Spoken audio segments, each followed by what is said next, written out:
ಇವತ್ತು ಎಂದಿನಂತೆ ಶಾಲೆಯ ಗೇಟ್ ತೆರೆದಿತ್ತು. ಮಕ್ಕಳು ಕೂಡ ಕ್ಲಾಸ್ ರೂಮ್ಗೆ ಬಂದಿದ್ರು. ಆದರೆ ಅದೊಂದು ಭಯ, ಆತಂಕದ ಕೂಗು ಇಡೀ ಶಾಲೆಯನ್ನೇ ಬೆಚ್ಚುವಂತೆ ಮಾಡಿತ್ತು. ಗಾಬರಿಗೊಂಡು ಬಂದ ಶಿಕ್ಷಕರು ಇಡೀ ಶಾಲೆಗೆ ರಜೆಯನ್ನ ಡಿಕ್ಲೇರ್ ಮಾಡಿದ್ರು. ಅಷ್ಟಕ್ಕೂ ಅಲ್ಲಿ ಅಂತಹದ್ದೇನಾಯ್ತು? ಶಾಲೆಗೆ ರಜಾ ಕೊಟ್ಟಿದ್ದಾದ್ರೂ ಯಾಕೆ? ಅದನ್ನ ಹೇಳ್ತೇವೆ ಈ ಸ್ಟೋರಿನಲ್ಲಿ.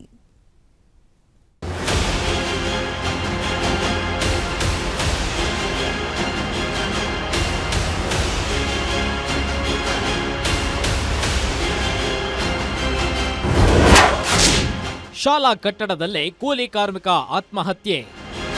ಇವತ್ತು ಬೆಳಗ್ಗೆ ಅಮೃತಹಳ್ಳಿಯಲ್ಲಿರುವ ಸೇಂಟ್ ಜೇಮ್ಸ್ ಶಾಲೆಗೆ ಮಕ್ಕಳು ಎಂದಿನಂತೆ ಬಂದಿದ್ರು. ಪ್ರತಿದಿನದಂತೆ ಇವತ್ತು ಕೂಡ ಇಸ್ಕಾನ್ನಿಂದ ಶಾಲೆಗೆ ಊಟ ಬಂದಿತ್ತು. ಅದನ್ನ ಇಡೋದಕ್ಕೆ ಅಂತ ಶಾಲೆ ಪಕ್ಕದಲ್ಲೇ ಇರುವ ಕಟ್ಟಡದ ಒಳಗೆ ಹೋಗಿದ್ದಾರೆ. ಆದರೆ ಅಲ್ಲಿನ ದೃಶ್ಯ ಕಂಡು ಮಕ್ಕಳು ಬೆದರಿ ಚೀರಾಡಿಕೊಂಡು ಓಡೋಡಿ ಬಂದಿದ್ದಾರೆ. ಗಾಬರಿಗೊಂಡ ಶಾಲಾ ಶಿಕ್ಷಕರು ಹೋಗಿ ನೋಡಿದಾಗ ಅಲ್ಲೊಬ್ಬ ವ್ಯಕ್ತಿ ನೇಣಿಗೆ ಶರಣಾಗಿದ್ದು ಕಂಡುಬಂದಿದೆ. ಇದರಿಂದಾಗಿ ಶಿಕ್ಷಕರು ಗಾಬರಿಗೊಂಡು ಶಾಲೆಗೆ ರಜೆ ನೀಡಿ ವಿದ್ಯಾರ್ಥಿಗಳನ್ನ ವಾಪಸ್ಸು ಮನೆಗೆ ಕಳಿಸಿದ್ದಾರೆ. ಚರ್ಚ್ ಕಾಂಪೌಂಡ್ ಕಟ್ತಾ ಇದೀವಿ ನಾವು. ಆ ಚರ್ಚ್ ಕಾಂಪೌಂಡ್ಗೆ ಕಲ್ಲಾಕಿಸ್ತಾ ಇದೀವಿ. ಆ ಕಲ್ಲಿನ ಕೆಲಸ ಮಾಡಕ್ ಬಂದಿರೋದು ರಾಜೇಂದ್ರ ಅಂತ ಆತನ ಹೆಸರು. ನಿನ್ನೆ ಯಾರೋ ಒಬ್ಬರು ಬೇರೆಯವ್ರ ಕಡೆಯಿಂದ ಸುಬ್ರಹ್ಮಣ್ಯ ಅನ್ನೋ ಮೇಸ್ರಿಗೆ ನಾವು ಕಾಂಟ್ಯಾಕ್ಟ್ ಕೊಟ್ಟಿರೋದು. ಅವ್ರ ಹತ್ರ ಕೆಲ್ಸಕ್ಕೆ ಬಂದಿರೋದು. ಕೆಲ್ಸಕ್ಕೆ ಬಂದು ಅವರು ಹುಷಾರಿಲ್ಲ, ನನಗೆ ಮಧ್ಯಾಹ್ನ ಗಂಟೆ ಕೆಲಸ ಮಾಡಿದ್ದಾರೆ, 12:30ವರೆಗೂ ಕೆಲಸ ಮಾಡಿ ಹುಷಾರಿಲ್ಲ ನನಗೆ, ನಾನು ಹೋಗಿ ಮಲ್ಕೊತೀನಿ ಅಂತ ಬಂದಿದ್ದಾರೆ. ರೂಮ್ ಕೊಡಿ ಮಲಗಕ್ಕಂತ ಕೇಳಿದರೆ ರೂಮ್ ನಾವು ಹಳೆ ಬಿಲ್ಡಿಂಗ್ ಇತ್ತಲ್ಲ ಅಂತ ಕೊಟ್ಟಿದ್ದೀವಿ ಅಷ್ಟೇ. ಅದಾದ್ಮೇಲೆ ನಮ್ಗೆ ಏನಾಗಿತ್ತು, ಒಬ್ಬರೇ ಇದ್ದಿದ್ದು. ಮೂಲತಃ ನಮಗೆ ತಮಿಳ್ನಾಡು ಅಂತ ಗೊತ್ತು, ಆದರೆ ಅವ್ರು ಇರೋದು ಬಂದು ದಿನ್ನೂರು. ಬೆಳಗ್ಗೆ ಸ್ಕೂಲ್ ಓಪನ್ ಆಗಿದೆಯಲ್ಲ, ಸ್ಕೂಲ್ ಓಪನ್ ಆದಾಗ ಇಸ್ಕಾನ್ ಟೆಂಪಲಿಂದ ಊಟ ಬರುತ್ತೆ ಮಕ್ಕಳಿಗೆ, ಊಟ ಮಾಡಿಸೋದಕ್ಕೆ. ಅಲ್ಲಿ ಹೋಗಿ ನೋಡಿದಾಗ ಮಕ್ಕಳು ತೆಗೆದಿಡ್ಬೇಕಲ್ಲ ಒಳಗಡೆ, ಊಟನ ತೆಗೆದು ಒಳಗಡೆ ಇಡಬೇಕಲ್ಲ. ಹೋಗಿ ನೋಡಿದ ಊಟ ತೊಗೊಂಡೋಗಿ ಇಡಕ್ಕೆ ಹೋದಾಗ ಅದು ವಿಚಾರ ಗೊತ್ತಾಗಿದೆ, ಕಿರ್ಚ್ಕೊಂಡಿದ್ದಾರೆ. ಅವಾಗ ನಾವೆಲ್ಲ ಹೋಗಿ ನೋಡಿ, ಮಾಸ್ಟರ್ಗಳೆಲ್ಲ ನೋಡಿ ನಮಗೆ ಫೋನ್ ಮಾಡಿ, ಊರಿನವ್ರಿಗೆಲ್ಲ ಫೋನ್ ಮಾಡಿ ಇಂಟಿಮೇಷನ್ ಮಾಡಿ ನಮಗೆ ಕರೆದಿದ್ವಿ. ಹೆಂಡತಿ ಹಣ ಕೊಡೋದಕ್ಕೆ ಮನನೊಂದು ಸೂಸೈಡ್. ಹೀಗೆ ಶಾಲಾ ಕಟ್ಟಡದಲ್ಲಿ ಆತ್ಮಹತ್ಯೆಗೆ ಶರಣಾದ ವ್ಯಕ್ತಿ ಇವನೇ ನೋಡಿ. ಹೆಸರು ರಾಜೇಂದ್ರ. ತಮಿಳುನಾಡು ಮೂಲದ 55 ವರ್ಷದ ರಾಜೇಂದ್ರ ತನ್ನ ಕುಟುಂಬದ ಜೊತೆ ಬೆಂಗಳೂರಿನಲ್ಲಿ ವಾಸವಿದ್ರು. ಕೂಲಿ ಕೆಲಸ ಮಾಡಿಕೊಂಡು ಬದುಕು ಕಟ್ಟಿಕೊಂಡಿದ್ರು. ಕಟ್ಟಡ ಕೆಲಸ ಮಾಡ್ತಿದ್ದ ರಾಜೇಂದ್ರನಿಗೆ ಮೇಸ್ತ್ರಿ ಸೇಂಟ್ ಜೇಮ್ಸ್ ಶಾಲೆಯಲ್ಲಿ ನಡೀತಿದ್ದ ಕಟ್ಟಡದ ಕಾಮಗಾರಿ ವಹಿಸಿದ್ದ. ಇಲ್ಲೇ ಕೆಲಸ ಮಾಡ್ತಾ ರಾತ್ರಿ ಶಾಲೆ ಕಟ್ಟಡದಲ್ಲಿಯೇ ಮಲ್ಕೊಳ್ತಿದ್ದ.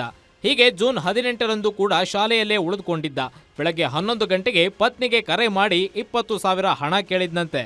ಪತ್ನಿ ಹಣ ಕೊಡಲು ನಿರಾಕರಿಸಿದ್ಲು. ಇದರಿಂದ ಬೇಸರಗೊಂಡು ರಾತ್ರಿ ಮದ್ಯಪಾನ ಮಾಡಿ ಶಾಲಾ ಆವರಣದಲ್ಲಿರೋ ಕಟ್ಟಡದಲ್ಲಿಯೇ ನೇಣು ಬಿಗಿದುಕೊಂಡು ಆತ್ಮಹತ್ಯೆ ಮಾಡಿಕೊಂಡಿದ್ದಾನೆ. ಬೇರೆಯವ್ರು ಕಳಿಸ್ಬಿಟ್ಟು 1-2 ದಿನ ಇರಲಿ, ನಾನು ಬರ್ತೀನಿ ಅಂತ ಹೇಳಿದ್ರು. ಅವರೆಲ್ಲ ಬೇರೆ ಕಡೆ, ಆಮೇಲೆ ನೆನ್ನೆಲ್ಲ ಬೇರೆ ಕಡೆ ಏನೋ ಕೆಲಸ ಇದೆ, ಬರೋಕ್ಕಾಗಿಲ್ಲ ಅಂದರು. ಸರಿ, ನೆನ್ನೆಲ್ಲ ಅವ್ರು ಕೆಲಸ ಮಾಡಿಲ್ಲ, ಹುಷಾರಿಲ್ಲ ಅಂದ್ಬಿಟ್ಟು ಸ್ವಲ್ಪ ಹೊತ್ತು ಮಾಡಿಬಿಟ್ಟು ಮಲಗ್ಬಿಟ್ರು.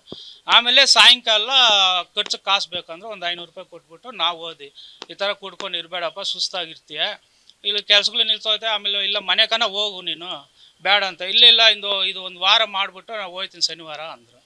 ಆಮೇಲೆ ನೈಟ್ ಮಾತಾಡ್ಕೊಂಡು ಹೋಗಿದ್ದೆ, 7 ಗಂಟೆವರೆಗೆ ನಾನು ಇದ್ಬಿಟ್ಟು ಹೋದ್ವಿ. ಆಮೇಲೆ ಇವಾಗ ಬೆಳಿಗ್ಗೆ ಫೋನ್ ಮಾಡಿದ್ರು, ಹಿಂಗೆ ಆಗೋಗಿದೆ. ಇರೋಕ್ಕೆ ಜಾಗ ಕೊಟ್ಟಿರೋದು ಅಷ್ಟೇ ಸರ್. 1-2 ದಿನ ಕೆಲಸ ಮಾಡ್ಕೊಂಡು ಹೋಗ್ತೀನಿ ನಾನು ಅಂತ, ಇರೋಕ್ಕೆ ಜಾಗ ಇಲ್ಲ ಅಂತ ಕೇಳಿದಕ್ಕೆ ಕೊಟ್ಟಿದ್ದು, ಇಲ್ಲಾಂದ್ರೆ ಕೊಡ್ತಾ ಇಲ್ಲ. ಮೊನ್ನೆ ಅಲ್ಲಿ ಅಂಬೇಡ್ಕರ್ ಭವನಲ್ಲಿ ಕೊಟ್ಟಿದ್ವಿ, ಅಲ್ಲಿ ಸರಿನಾ ಅಲ್ಲಿ ಇರಲ್ಲ, ನಾನು ಇಲ್ಲೇ ಇರ್ತೀನಿ ಅಂದ್ಬಿಟ್ಟು 1-2 ದಿನ ಆಯ್ತು ಇಲ್ಲಿಗೆ ಬಂದು. ಸದ್ಯ ಸ್ಥಳಕ್ಕೆ ಅಮೃತಹಳ್ಳಿ ಪೊಲೀಸರು ಭೇಟಿ ನೀಡಿ ಪರಿಶೀಲನೆ ನಡೆಸಿ ಮೃತದೇಹವನ್ನ ಮರಣೋತ್ತರ ಪರೀಕ್ಷೆಗೆ ರವಾನಿಸಿ ತನಿಖೆಯನ್ನು ಮುಂದುವರೆಸಿದ್ದಾರೆ. ಆದರೆ ಇಷ್ಟು ಕ್ಷುಲ್ಲಕ ಕಾರಣಕ್ಕೆ ಇಂತಹ ದುಡುಕು ನಿರ್ಧಾರ ಮಾಡಿದ್ದು ನಿಜಕ್ಕೂ ವಿಪರ್ಯಾಸವೇ ಎನ್ನಬಹುದು. Ajay Gowda, crime bureau, guarantee news.